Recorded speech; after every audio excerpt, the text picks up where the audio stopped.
My name is Samuel Leach, a Forex trader, Forbes contributor and TED speaker.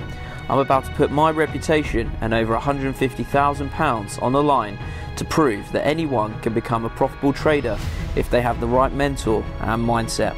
Trading has given me the opportunity to travel across the world, and now I'd like to give others the opportunity to better themselves. It's not going to be easy, and over the next coming weeks, 18 ordinary people with no trading experience will undertake one of the biggest challenges of their lives as they compete to become a consistently profitable trader.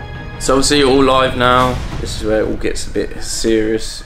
There's a lot of money now traded in the room and people are panicking to try to get into positions and things like that. Looking to short US dollar CAD. Hopefully pound dollar comes in. We all get in and then Theresa May opens her mouth and sends a pound through the floor. I'm not very good on this 15-minute approach.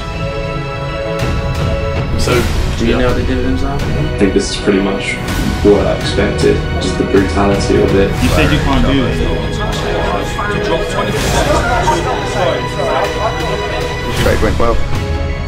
Now try and wholesale it or sell it as a group.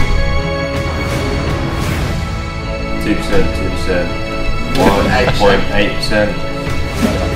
Everyone thinks trading is easy and are sucked into these get-rich-quick schemes, but when the pressure is on, will they be able to succeed? I'm a bit worried, Sam, coming in. So you're going to be moving to 75,000.